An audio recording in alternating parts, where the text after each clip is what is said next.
आज हर व्यक्ति प्रदेश में एसजीपीसीआई की तरफ देखता है। आज हम लोग प्रदेश के अंदर, मैं बार बार इस बात को कहता हूं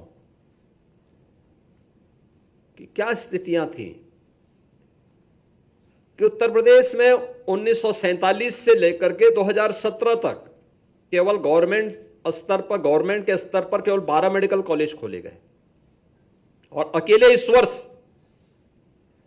इस वर्ष हमने 13 गवर्नमेंट मेडिकल कॉलेज का संचालन किया। इसी वर्ष जिसमें एडमिशन हुए हैं 13 नए गवर्नमेंट मेडिकल कॉलेज, 4 अन्य को, जिसमें 3 में गवर्नमेंट पीपीपी मोड पर सपोर्ट कर रही है और 2 अन्य प्राइवेट सेक्टर में, यानी कुल 18 मेडिकल कॉलेजेस अकेले इस वर्ष उत्तर प्रदेश में खुले हैं।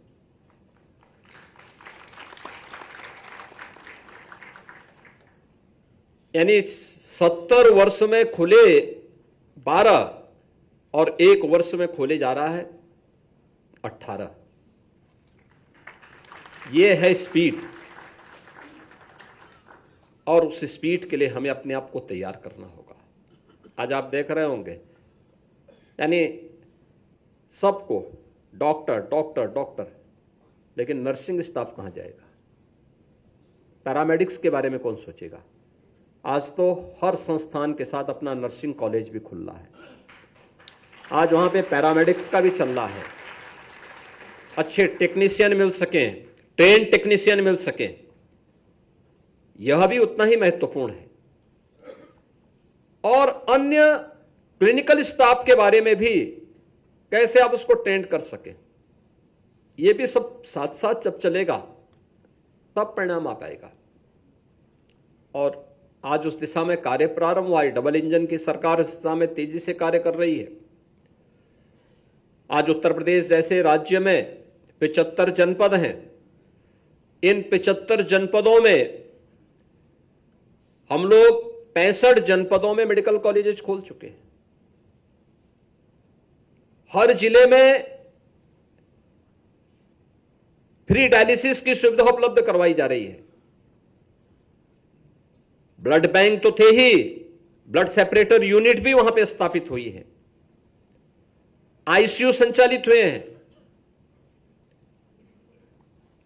अन्य तमाम क्षेत्रों में भी आज कार्य हो रहे हैं। और रविवार के दिन, याद करना, रविवार के दिन स्वास्थ्य विभाग के सभी चिकित्सक हर प्राथमिक स्वास्थ्य केंद्र में जाकर के वहां पे केंद्र और राज्य सरकार की स्वास्थ्य संबंधी सभी योजनाओं के बारे में वहां पे एक बड़ा शिविर भी लगता है और कोई भी पेशेंट आकर के वहां पे अपना उपचार करा सकता है।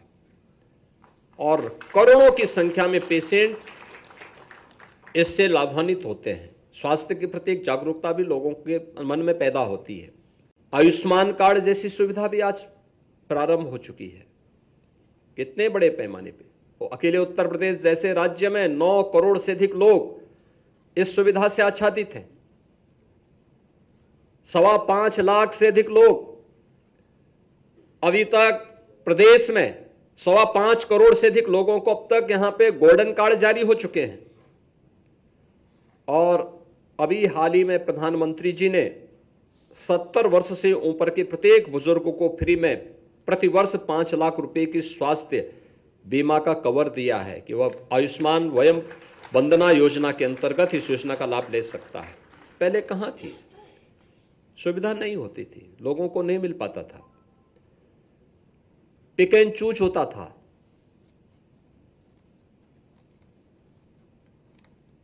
मैं मुख्यमंत्री राहत कोष से ही जब पैसे देने की बात आई तो मेरे पास टाटा ट्रस्ट का जो हॉस्पिटल, टाटा ट्रस्ट से डॉक्टर राजेंद्र बड़बे मुंबई से आए। उन्होंने कहा हमारा जो भामा एटॉमिक सेंटर है आपका बीएचयू वाराणसी में, 1 वर्ष में 21,000 पेशेंट के लिए 73 करोड़ रुपए अकेले मुख्यमंत्री राहत कोष से मैंने उपलब्ध करवाई थी पेशेंट के कैंसर उपचार के लिए, वहां के लिए। उन्होंने कहा साहब ये पैसा आपने वहां दिया, हमारा हॉस्पिटल वहां बहुत अच्छे ढंग से संचालित हो गया। लीनियर एक्सीलेटर की व्यवस्था के लिए उन्होंने पैसा मांगा, हमने पैसा सरकार से दिया, स्वास्थ्य विभाग ने पैसा दिया, बीएचयू में वह भी कैंसर हॉस्पिटल में वह स्थापित हो चुका है। हमें समय की गति से आगे जाने की आदत डालनी पड़ेगी और मुझे लगता है कि कार्य आपका होगा, मेहनत भी आपकी है, विजन भी आपका है, लेकिन एक गरीब की दुआ बहुत लगती है और आपके पास तो यह है कि आप उसके जीवन दे देंगे तो दुआ ही दुआ है जीवन में आपकी, फिर उसका आशीर्वाद ही आशीर्वाद है और इसलिए उसको लेने की तैयारी हमें करनी चाहिए। विकसित भारत के लक्ष्य को प्राप्त करने के लिए एक स्वस्थ भारत बनाना आवश्यक है, तभी समर्थ भारत बनेगा और समर्थ भारत बनेगा तो विकसित भारत दूर नहीं होगा, विकसित भारत हम सबके सामने होगा और उस दिशा में आपको अगले 9 वर्ष की शानदार यात्रा के लिए अपने आप को तैयार करना है। याद रखना, स्वास्थ्य एक सार्वभौमिक अधिकार है, हर व्यक्ति को स्वस्थ होने का अधिकार है और स्वस्थ होने का इस अधिकार से कोई व्यक्ति या कोई सरकार उसे वंचित नहीं कर सकती। अच्छी बात है कि हम उसको सही दिनचर्या के लिए प्रेरित करें, उसका रहन सहन, उसका खान पान, इन सब के लिए बोलें। लेकिन कुछ लोग होते हैं जो आदत से मजबूर होते हैं और उनको भी हम बाहर नहीं कर सकते। दूसरा, व्यक्ति की प्रकृति भी इस पे निर्भर करती है, पता नहीं कौन सी प्रकृति का है, तो वह व्यक्ति उसके अनुरूप ही आचरण करेगा। लेकिन तब भी समुदाय का और समाज का दायित्व बनता है कि उसको भी हम सही मार्ग पर ले चलने की व्यवस्था करें और SCPGI वास्तव में इन सभी को प्राप्त कर सकता है। 550 एकड़ क्षेत्रफल में आपका व्यापक बृहद परिसर फैला है, इसमें भी हम लोग और कुछ भी नया कुछ दे सकते हैं लोगों के लिए। स्वस्थ दिनचर्या को आगे बढ़ाने के लिए कैसे कर सकते हैं, टेक्नोलॉजी का और बेहतर उपयोग कैसे कर सकते हैं।